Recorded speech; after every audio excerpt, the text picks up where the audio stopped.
YouTube is such an amazing way for you to share yourself, share either a talent, a hobby, even just your personality. Think of like any hobby that you like. YouTube can make that hobby like a career. It's definitely incredible to see how YouTubers have the opportunity to go from mediocre to professional just by putting their videos up on YouTube.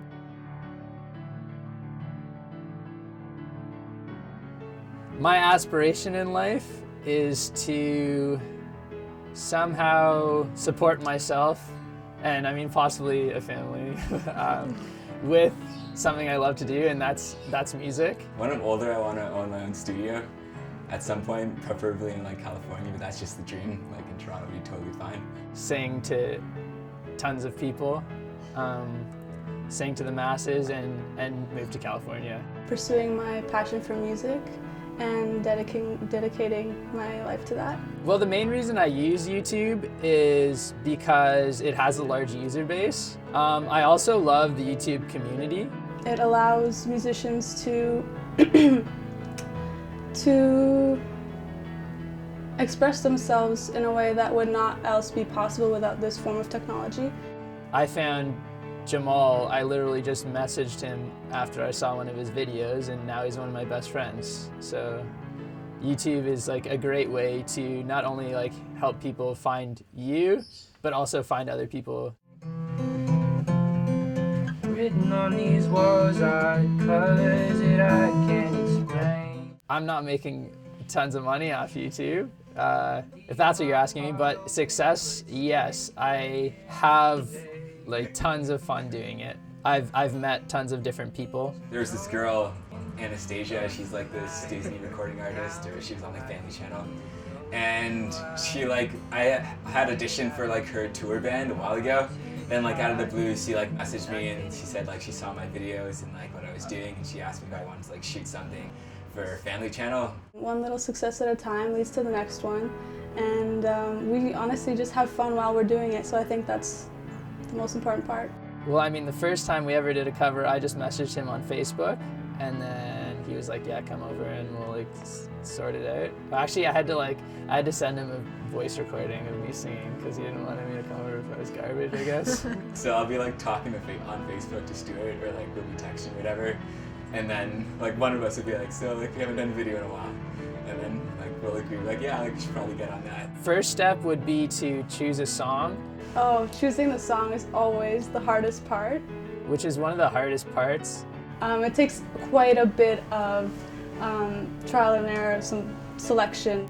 At this point, usually he's done a fair amount of the production. I'll like just start fooling around with some stuff, and then like if I come up with like a cool production or like a different take on a song, I'll send it to Stuart. It's usually a rough edit of the music, so I'll have something to sing over. He'll be like in my cupboard. That's where like the mic is for like 4 hours, and then it's like painstaking, just take after take. It definitely requires concentration and thought. And then we do all the vocal recording on usually one day, and then he will continue to work on the mix and the production. So by that point, I have like his rough vocals all done, and like the production's rough, and then he'll leave and go home, and then I'll like work on it for like another like 3 hours or 4 hours and get everything up to par. One big struggle is doubting yourself. Getting an audience. I don't know, getting like viewers. You lose like your music style trying to not conform, but yeah, I guess like fit what you think people are looking for. Like back when I started, there was maybe like, you could like count up to like, there was probably like 100 people doing it. But now like you search, like you put in like a cover of a song, you get like maybe like over like 5,000 hits of like the same song.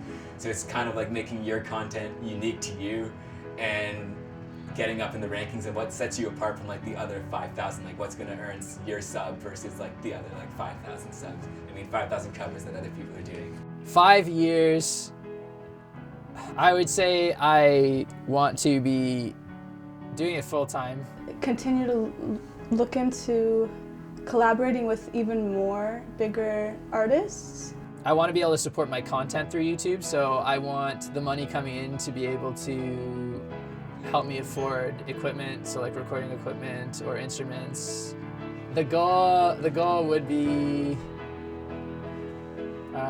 might be pushing it, but I would say, yeah, I would say 1 million subs.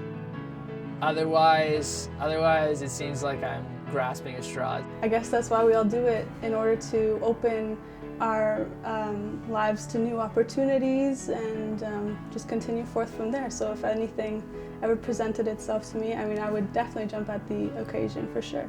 I mean, I feel like I'm still starting on my YouTube career, but if I was giving some advice to someone who's putting up their first video, first, just do it. Just do it. Like, you spend a lot of time second guessing yourself, or like second guessing the content you post. To just be yourself. Always put out content that you are most proud of. There's always going to be improvement.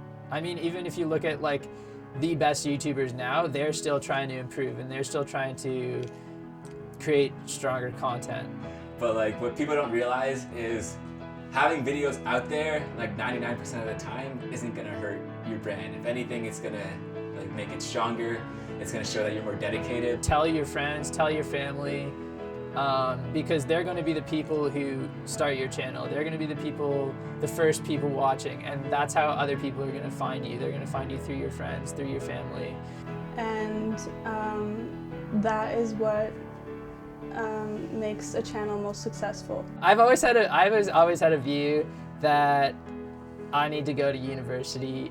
I need to do my degree, leave, get a job, kill it. Hopefully when I'm done all that, fall in love, start a family, have a cottage, have all the money, and like live my life. And that's how you do it. But this past year I've had like such a revelation that that's not really what I want. I sort of always just looked at it as a platform to continue putting my musical thoughts and my expression out there. I see all these people supporting themselves through YouTube, and I think, why can't that be me, you know? I feel like it's like a stepping stone to where I want to get, because like I want to open a studio, but to do that, or to like do that and like work with like big people, you need like credibility, and I feel like YouTube is like helping me gain like credibility. I have no idea at this point what it can do, but I'm aware of the possibilities and I'm always optimistic towards the future. It's a long shot, but I mean, if you put in the work and the time and effort, then it's more than possible. As people see that you are more and more serious about what you're doing and your passion, the following continues and the fan base grows, and which is definitely an exciting part of the process. Not necessarily the most important part, but it is awesome to see that YouTube allows for that for musicians.